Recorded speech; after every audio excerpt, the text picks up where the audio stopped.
What you're looking at is like the new New York, the new Wall Street.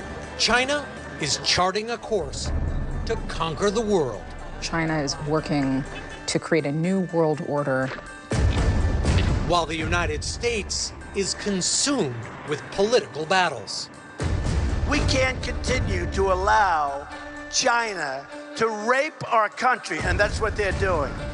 China is building for the future. This is akin to like China having its Sputnik moment, and like we're over here playing with like an old Hot Wheels set. Ambitious plans to achieve economic dominance abroad and total surveillance at home. Whoever wins the tech wars, especially in artificial intelligence and big data in the next 5 years, is going to control the world in the future. I traveled all across China with amazing access to see how Chinese technology is already leapfrogging the U.S.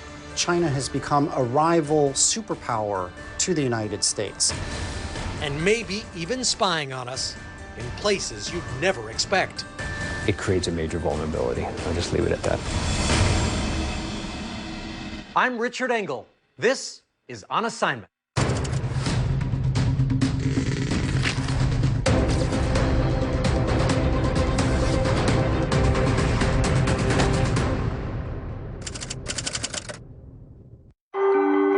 There's an old Chinese saying that just as there's not enough room in the sky for two suns, there's not enough room on Earth for two emperors. Even as the two nations go head-to-head in a trade war, many people here seem convinced that the time has come for China to replace America as the great power in the world. To see what fuels that sense that China is on the rise, I'm heading to one of its most dynamic new cities. I'm on my way to Shenzhen, which is China's tech capital. To see more of the country, I'm going to take the train. It's 1,000 miles from here. And I got to ride on China's new high-speed rail network. Just over a decade ago, the Chinese government launched an ambitious plan to crisscross the country with trains that cruise at more than 150 miles an hour. Nice train. The network quickly grew from two tiny high-speed lines to this. China now has as many miles of high-speed track as the rest of the world combined, cutting travel times and connecting even the most remote parts of the country comfortably. One of my fellow travelers happened to be a lawyer named Sandy Zhang. We want our country to be the number one. Number one country in the world? Of course. Leader of the world? Of course, why not? And what happens to the U.S.? Number two. Number two? Why not? 10 hours after leaving Beijing, we arrive in Shenzhen. Like the train network, this city appeared from almost nowhere. 30 years ago, it was a fishing village. But then the communist government tried an experiment, special economic zones. NBC News reported on it back then. The special economic zones are a concession to capitalism. The Chinese have bent the rules to attract a wide variety of foreign investment. And sure enough, the money poured in. How are you, Richard? Welcome to Shenzhen. Thank you very much. It's good to be William Bao Bean was one of those American investors attracted by China's new economic opportunities, a long way from his native New Jersey. My mother's Chinese. My father grew up in the States. I originally came out in the mid-90s to study Chinese. So I've been in mainland China for the last, since 2002. So how has it changed since you've been here in the last 14, 15 years? It's a world of difference. Actually, you think about China speed. So 1 month here is like 6 months or a year anywhere else. Things move extremely quickly. Here's the lunch. Noodles. Yeah, great. These look great. If Silicon Valley is the global software capital, Shenzhen is the kingdom of hardware, where 90% of the world's consumer electronics are made. But the way this city developed its hardware expertise is, to say the least, controversial. In market stalls all across the city, people unpack, take apart, and analyze the latest innovations from Western companies. Then, figure out how to copy them. The Chinese have a word for it, shanzai. Rough translation, tinkering. The U.S. National Security Agency has another word for it, theft. A lot of Americans say China got this way by ripping off the United States, by ripping off technology, copying it. Exactly. When you start off, you beg, borrow, and steal from whoever you can. People have been doing it here now for the last 20 years. The big difference now is you're actually seeing innovation here for the first time. This way? Yeah, we're going up here. And that's the big leap, moving from imitation to creation. That's what's happening now. And because they've been copying things here for so long, they've gotten really fast. To the point where you can have a new product in the market within a week before other people in other countries are just getting done with drawing out their plans. It's very difficult for anywhere and any other place in the world to compete. And we're in here. We're in here? This is us. So welcome to HAX. We help startup companies come to Shenzhen. So we've got products here. And are all these these are the companies that we've invested in from around the world, about a third from the US, and we bring them here to Shenzhen to take their products from prototype into the market. So how many companies? We were the first hardware accelerator in the world. Almost 250 companies have gone through this program.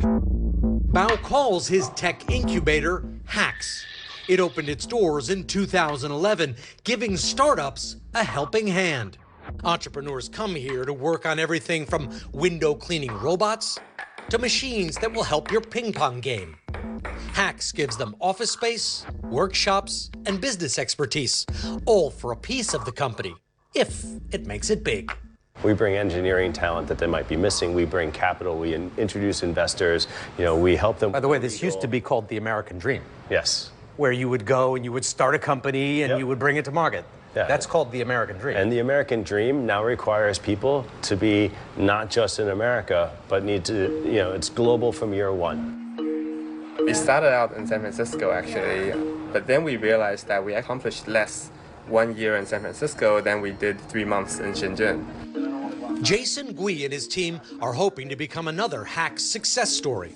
I found it telling that most of the people here were educated at top schools in the U.S. Why does this have like the CD? Now these three friends are hoping their company, View, which makes smart glasses, will be the next big thing. Can I try? Yeah, for sure. So these are the speakers? Yeah. In the back here? Exactly, yeah. So you put those on, and you're paired to my phone here.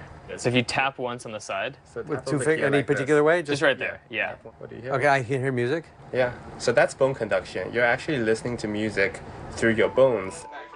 But what may give this startup its real edge is what's downstairs. So this is the ultimate shopping mall for geeks. Exactly, yeah. And so you can pretty much find anything you want, from a tiny component, like a battery or a resistor, up to a full-scale working product.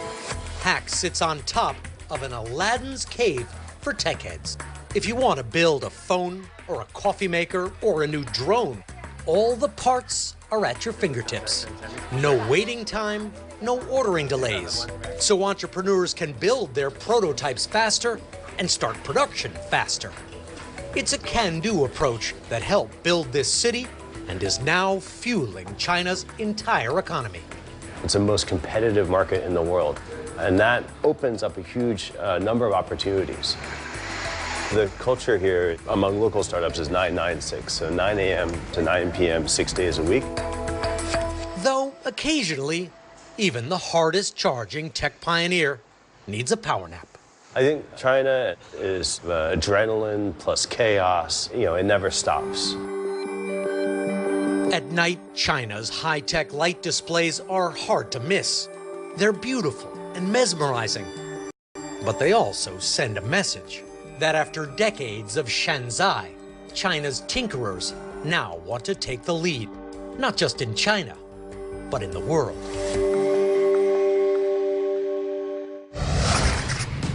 When we come back, the future of the world is China. It's an unstoppable force. China's high-tech edge. This is amazing. We're just sort of...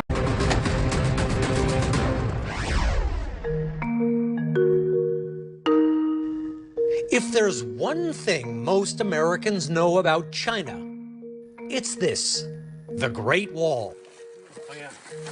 One of the most famous structures in the world, built to protect and contain an empire. Today, the wall still draws the tourists, but China now is all about expanding its boundaries. Walls, no more. First trip in a self-flying taxi. No meter, no taxi driver. Here we go.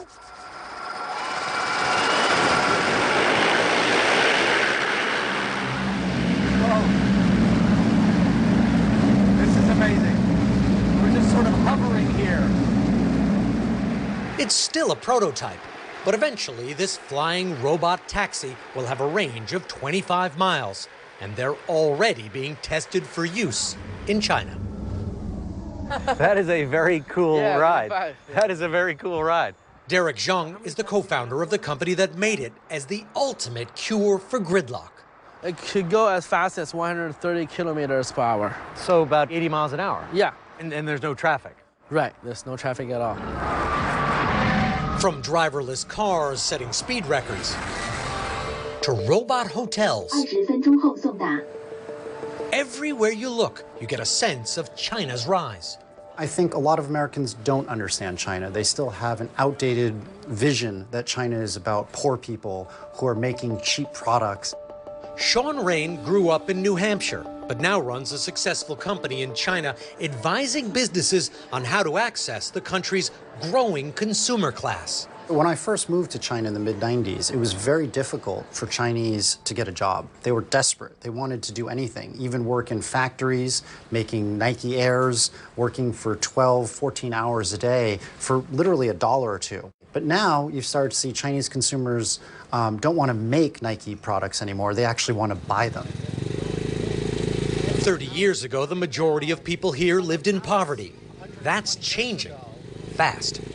The future of the world is China. It's an unstoppable force. It's quite festive. It is. This is Chinese New Year. There is about a 350 million strong middle class, and there are more minted billionaires in China in the last 5 years than anywhere else in the world. China's new wealth is on display everywhere.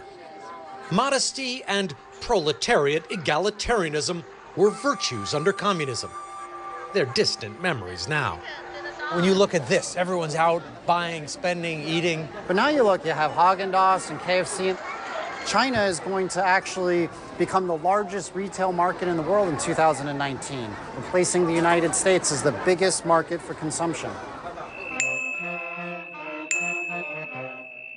And for me, the one thing you need to know about China today is that with its growing economic power comes a desire for political power. Power China once had and lost. This is the Summer Palace in Beijing, a reminder of China's golden era and what happened to it. The British burned the palace down in 1860, a humiliation that still stings. The palace was rebuilt in extraordinary detail. People come from all over China to admire it, but also to say that China's days of being pushed around by outsiders are over. No one champions that message more than President Xi Jinping. He's deeply, deeply ambitious. Evan Medeiros served in President Obama's White House as a China specialist, where he got to meet, know, and understand President Xi.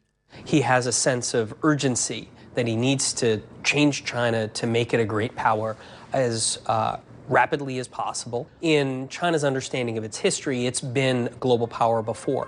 And so he wants to reclaim a status that China had lost.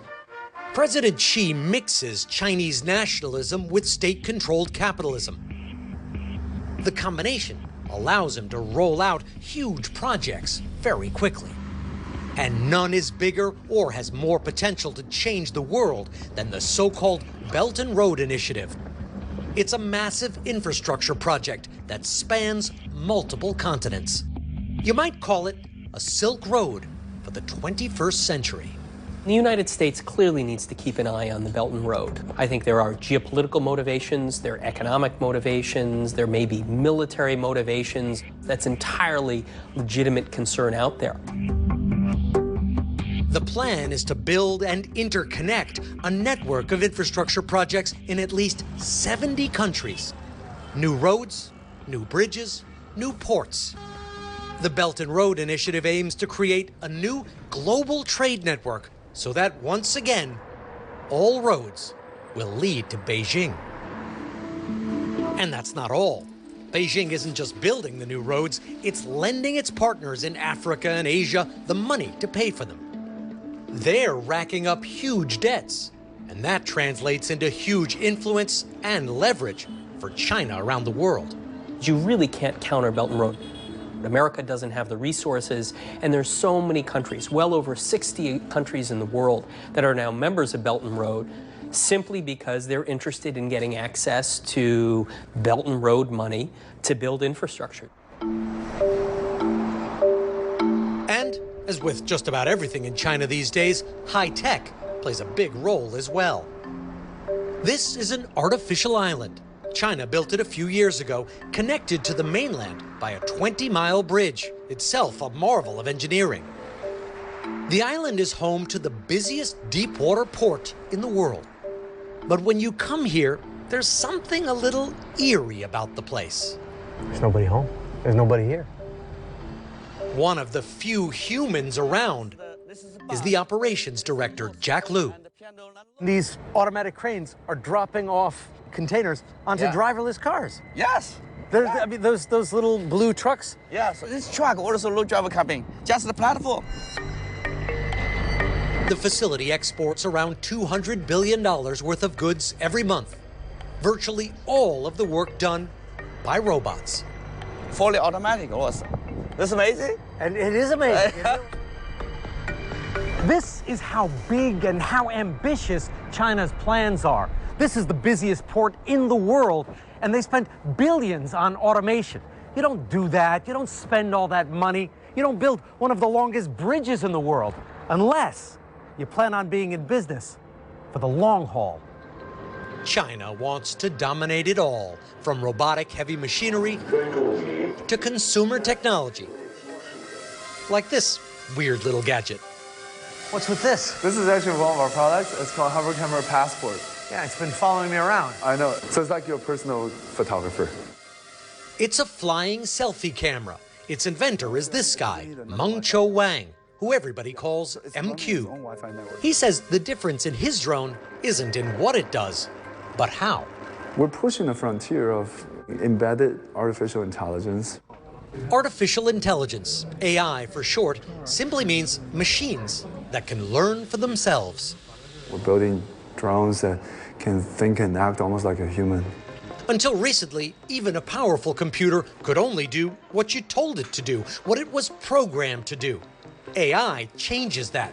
These are machines that learn from experience.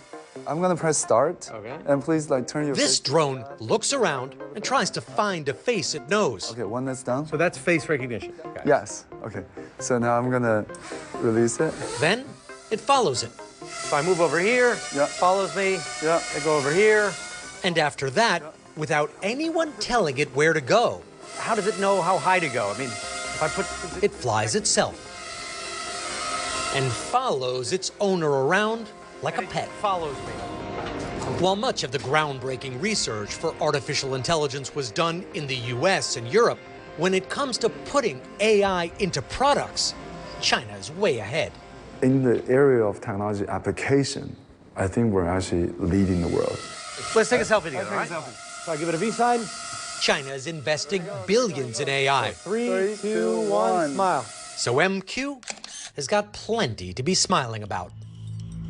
But artificial intelligence in China isn't just about taking selfies or making money. Some of it has another purpose: watching your every move. After the break, You have to use a system that is scraping, mining, refining your data. why China's big tech firms want to know all about you. You don't have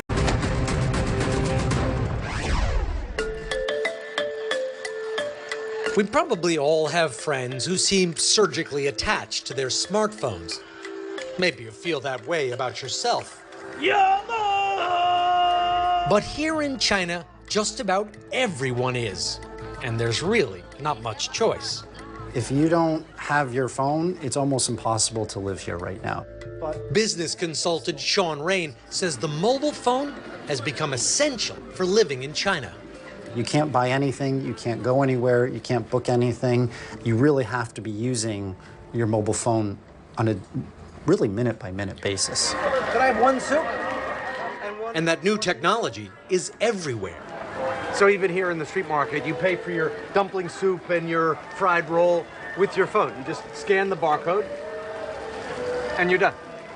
Very easy. Everywhere. To show me how far China is going to embrace technology, Sean took me shopping. This is a grocery store owned by Alibaba, one of the largest technology companies in the world. Alibaba is often referred to as China's Amazon, but it's even bigger. Comparing Amazon to Alibaba is like comparing a Ford to a Ferrari.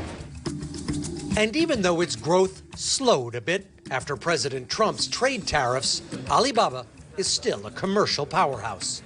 What started out as an e-commerce site is now one-stop shopping. With a payment system, Alipay, instant messaging, it even provides loans. 500 million people use Alibaba's apps every month, making its founder, Jack Ma, China's richest man. And Ma's latest addition to the Alibaba universe is aimed directly at his data-driven customers. So when you take a look at this lettuce, a little bok choy, they have this QR code. So you can take your phone and you can just scan. You can see when it was delivered to the store and see the temperature. Exactly. And that's for every single item in here? That is a lot of work. It's really quite amazing. And if you can't wait to get your food home and want to eat it in the store, technology is here to help. From picking out your food to choosing your sauce. And of course, it comes out served by robots. Oh, it opens up for you? This kind of reminds me a little bit of America circa 1950. Obviously, this is much more advanced, but the concept of this, we're going to have fully automated restaurants, everything's going to be automatic. So there's a lot of similarities between China now and in the post-World War II era in the United States. A lot of Chinese feel that technology can solve any problem. But what looks to some like convenience also has a whole other purpose, because the data flows both ways. Every time you browse or scan or buy, Alibaba gathers a little more information about you. And not just your taste in bok choy. One of the challenges in China is that some of the biggest tech firms are now also the payment gateways. So if you want to buy something in China, you have to use a system that is scraping, mining, refining your data. And it goes together with... Amy Webb is a professor at NYU's Stern School of Business. She's a futurist who uses statistical models to predict the next big thing. In China, she says, it's data mining on a scale unimaginable in the United States. China is pushing far ahead, and it's able to because the laws are different. So there aren't the same restrictions around privacy. That means Chinese corporations have been able to use all those cell phone clicks not just to track people's buying habits, but to access who they know, their health information, not to mention their precise location at any given time. The Chinese people, they're not bothered by this? You don't have the same privacy concerns in China like you do in the United States. I keep hearing that. What, Chinese people just don't value privacy? Well, my wife is Chinese, and she always yells at me that I'm too individualistic and I'm too American, and I always care about myself. But in China, they tend to look at the collective. They look at the whole. So they're willing to sacrifice some of their personal freedoms in order to make a better society. Of course, U.S. tech firms mine plenty of consumer data as well. But there's a big difference. Google, Apple, and Facebook generally don't share what they learn with the government. Tech entrepreneur William Baobin says in China, there's no firewall between big tech and the ruling Communist Party. For the most part, it's actually the companies, the internet companies, the leaders that are. The end result tracking. is the same, though, right? If The they end give result all is the that same. information to the government. Yeah, and it's open to them. Meaning that the Chinese government has ready access to two immensely powerful and complementary tools. First, an unprecedented amount of personal data gathered continuously from 1 billion eager consumers. Second, cutting-edge artificial intelligence that can sort through all that data. What can an authoritarian government do with this powerful cocktail? You're about to see for yourself. Stay with us as we take a closer look at China's all-seeing Communist Party. There are an estimated 200 million surveillance cameras in China, and now they not only know where you are, they know who you are. The technology being used to control China's enormous population. But are these the most powerful surveillance cameras in the world? Yeah, these are certainly the highest resolution cameras in the world. How it works. It's recognizing your face, recognizing your name. And why it's got people worried. From the perspective of human rights and universal rights, it's deeply disturbing.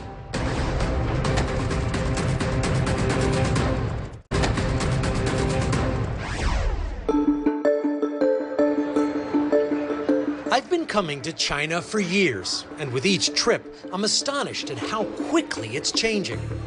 Not long ago, they had no subways. Now, you buy your ticket with your phone. The mobile internet is everything here, and it's everywhere. Cheap smartphones and super fast internet speeds mean this is now a connected nation.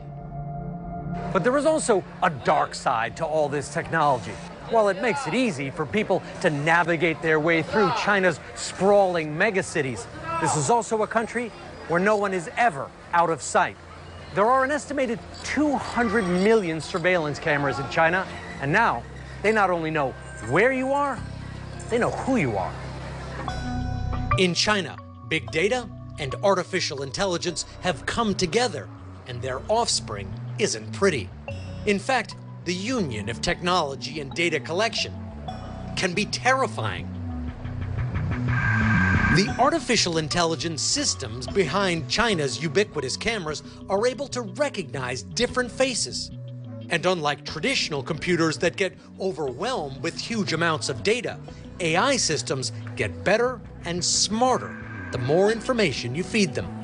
So the more faces the cameras in China see, the better the AI systems get at distinguishing between them. The Chinese Communist Party is using this technology to build the ultimate surveillance state. And there are plenty of people willing to help. Among them is an American named David Brady, a professor at Duke University in North Carolina, specializing in optics and high-resolution lenses. Simply put, are these the most powerful surveillance cameras, most detailed surveillance cameras in the world? Yeah, these are certainly the highest resolution cameras in the world. How many cameras are in here? This has 19 what we call micro cameras inside. What makes Brady's cameras unique is that they can record an area that's several miles wide in extraordinary detail. Just one camera can monitor a neighborhood, zooming in without losing resolution, and do it all from far enough away that you'd never know you were being watched.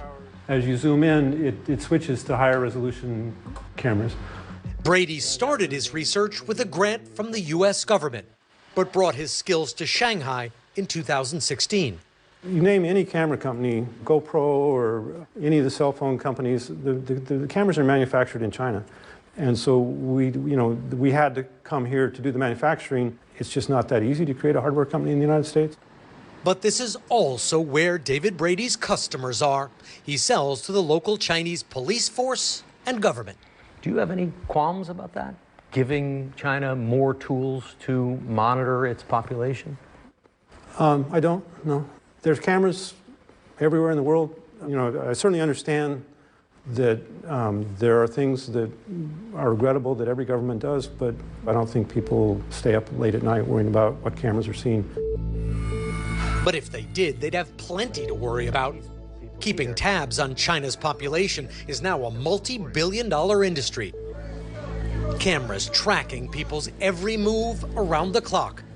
Futurist Amy Webb says in the most rapidly urbanizing society in the world, AI has taken over from the village gossip. For many, many years, one of the cultural traditions is that you have a lot of people keeping tabs on the neighbors. And those people report up to the next tranche level of people, and they report up and they report up. And this sort of system of gossip, really, eventually makes its way to people who can enforce change. And that is nothing new. What's so compelling, I think, about AI is that a lot of these processes can be automated. And Big Brother isn't just watching anymore, he's calling you out. The government and the local governments do track some things. You know, for example, the traffic cameras. You know, if you run a red light or you drive too fast or you drive drunk, yes, they track you. Even just crossing the street, you are always on camera. And if you jaywalk, you will be caught, shamed, and fined. Now, I'm probably going to be okay because as a foreigner, I'm not in the system for now. It's different for locals. If you do live here and the cameras catch you crossing the street without waiting for the light to change, the AI-backed systems read your face and figure out your name. Then they project your picture on giant screens for everyone to see. So you cross the street, you jaywalk. You have to stop for a moment and think about the technological advancements that made that possible. If you're a citizen, it's recognizing your face, recognizing your name, displaying that information, and then, by the way, it typically goes out on a social network. And your acquaintances are notified, but it also then becomes a bad reflection on the people that you know. So there's quite a bit of social peer pressure for everybody to conform.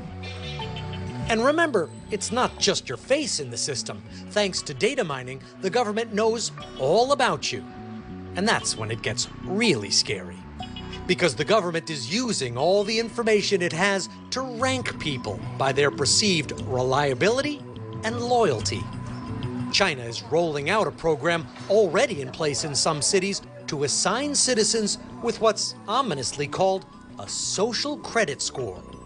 It's a grade based on your social media activity, any run-ins with police, your financial status, even who your friends are.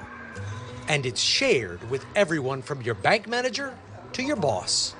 So if you're on the wrong side or even being perceived as on the wrong side of the Communist Party, these kind of internal security controls, I think, are profoundly disturbing. As a former White House advisor, Evan Medeiros spent years studying the Communist Party. The Chinese government is using artificial intelligence, and in particular the rapid and substantial and impressive advances they've made in facial recognition, as a way to monitor people throughout China. The largest scale case is what China is doing with its ethnic Muslim population, known as Uyghurs. Chinese authorities have used facial recognition to more efficiently pick them out and have sent hundreds of thousands of them to re-education camps, calling it a war on terror. They've used AI to create more of a police state in China, and it's deeply disturbing from the perspective of human rights and universal rights. There's a reason the communist government in China is going to such lengths to watch and control its people. It doesn't want a repeat of history. 30 years ago, pro-democracy protesters took to Tiananmen Square in Beijing to demand change. The army rolled in the tanks, killing an estimated 10,000 people. But ask many young Chinese about it, and they've never heard of it. It's been scrubbed from the internet here, excised from the nation's conscience. Today, Tiananmen Square is closely monitored by surveillance cameras. We asked Professor David Brady about that. I personally don't think it's my position to tell China, in what ways it can use or not use cameras. If you named top 5 or 10 cities in China, most of them have our cameras installed. Tiananmen Square? I personally have not been involved in any discussions about use of the cameras in Tiananmen Square. I believe that they have been tested for that application, but as far as I'm aware, they're not being currently used in Tiananmen Square. Would that make you feel uncomfortable, considering the history of that place? No, to be honest, I would be, I I know the history. I've been to Tiananmen Square. I understand the security situation there. I would be proud if our cameras were used in Tiananmen Square. Really? I mean, I don't mean to sound obtuse, but really? I think that there's a feeling about the government of China and the United States that I don't think is completely fair. Whatever you think about China's use of technology, futurist Amy Webb says it's another sign of its growing strength. As critical as I am of what I see the Chinese government doing, a part of me is also in awe of the long-term vision and making good on that long-term vision incrementally. In the United States, we have no national artificial intelligence policy. We have effectively defunded basic research in science and technology. For God's sake, we are arguing in this country about creationism still. Is China trying to take advantage of our running in place, our political distractions, our... I mean, I would. Some experts are now concerned that Chinese high-tech surveillance is reaching way beyond its own borders, right into the heart of the United States. Coming up, is it communications equipment or spy gear? This is the heart of the system, brain of the system. Right. Every phone call that's made, every internet session that's made, processes through one of these pieces of equipment.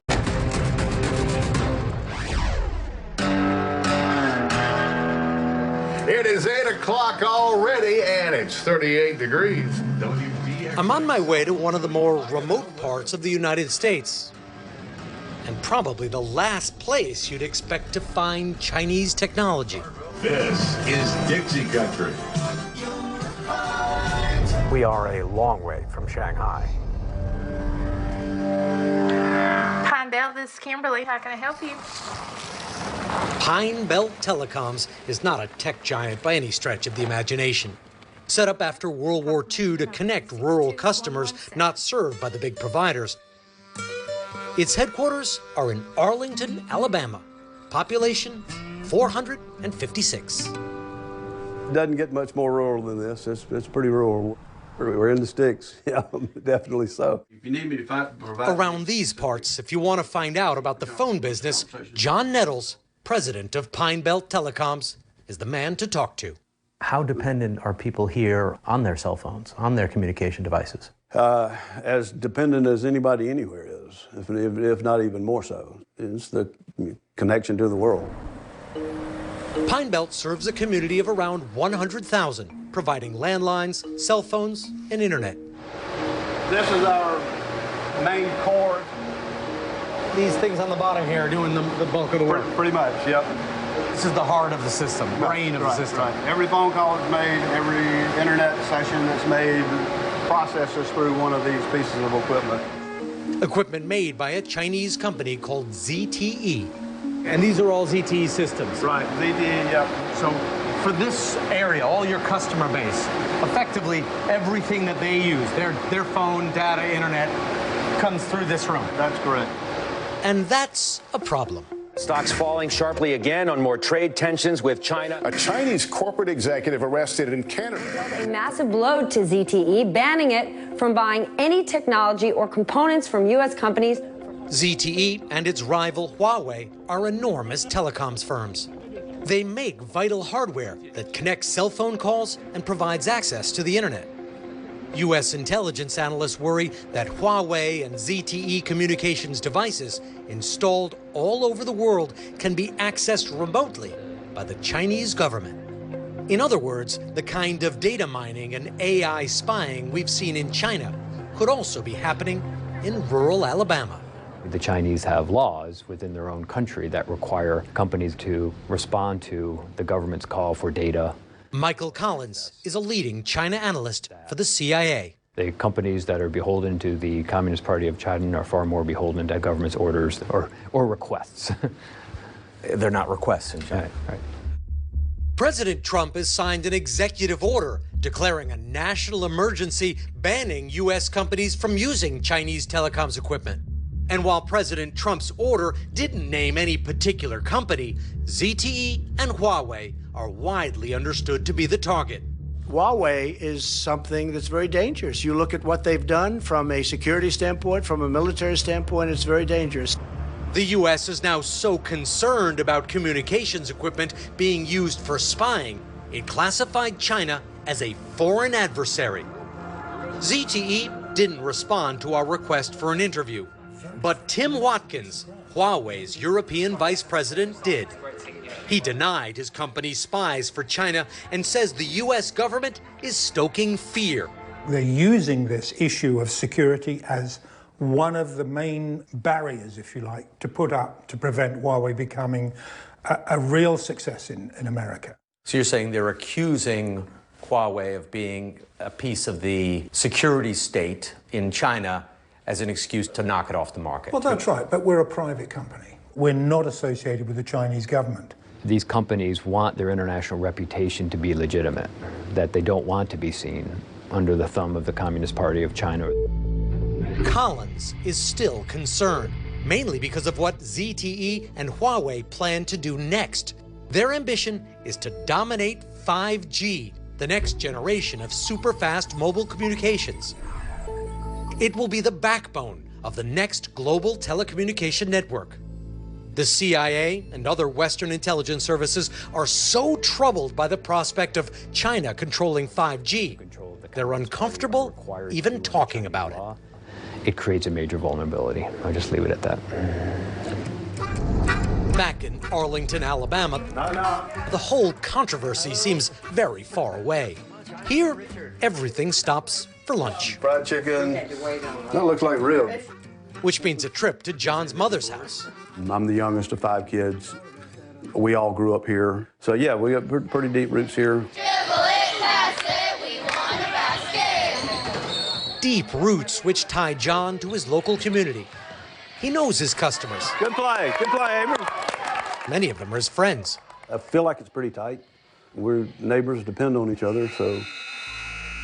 John says he brought Chinese telecom gear to Alabama because it worked well and fit his budget. Everything wires into here. He says now he feels like collateral damage in a wider international dispute. If you were to strip out the ZTE components, and now the U.S. government is saying those could be dangerous for national security, how much would that cost you to do? At least $8 million.